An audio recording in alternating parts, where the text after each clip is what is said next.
यह कहानी भारत के एक पुराने सुनसान किले की है जिसे लोग भूल भुलैया कहते थे। यह किला अपने रहस्य और अंधेरे तहखानों के लिए मशहूर था। यह किला कभी एक शक्तिशाली राजा का महल हुआ करता था, लेकिन एक षड्यंत्र ने इसे बर्बादी के गर्त में धकेल दिया। 18वीं सदी में किले में रहने वाले राजा विक्रम सिंह ने एक कीमती राजमुकुट बनवाया था, जिसे सूर्य मुकुट कहा जाता था।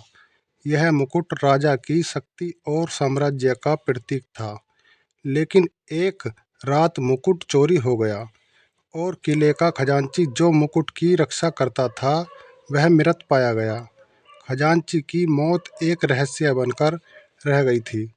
उसकी गर्दन पर कोई चोट के निशान नहीं थे, लेकिन उसकी आंखें खुली हुई थीं और उसका चेहरा डर और घबराहट से भरा हुआ था।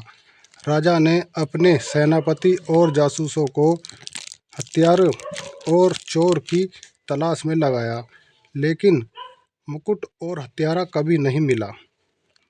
वर्षों बाद राजा का साम्राज्य भी खत्म हो गया था और किला वीरान हो गया।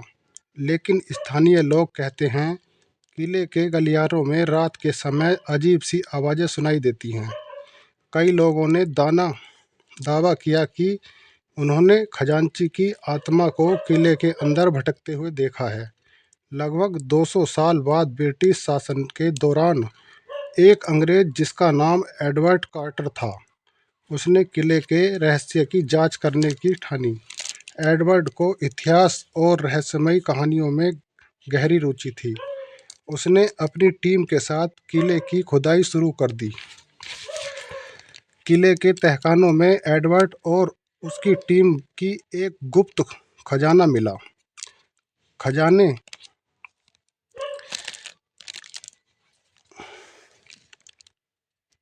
दरवाजे के पीछे एक बंद कमरा था, जहां एक कंकाल बैठा हुआ मिला। कंकाल के पास वहीं सूर्य मुकुट पड़ा था।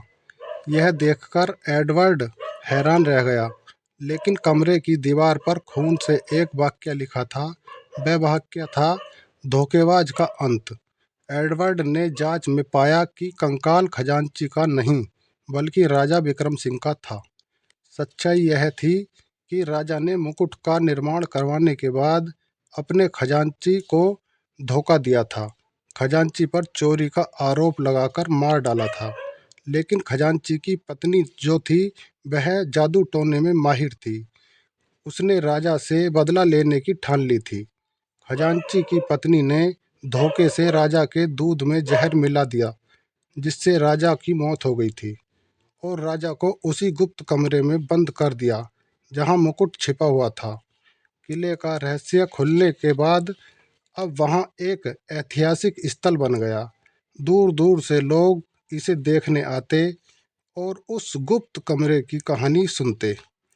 तो साथियों, इस कहानी ने हमें सिखाया कि किसी भी अन्याय का अंत एक दिन जरूर होता है, चाहे वह कितना ही ताकतवर क्यों ना हो। तो दोस्तों, कैसी लगी यह कहानी कमेंट बॉक्स में ज़रूर बताएं और लाइक करें, और चैनल पर नए हैं तो चैनल को सब्सक्राइब करना न भूलें। फिर मिलते हैं एक और नई कहानी के साथ। तब तक के लिए नमस्कार।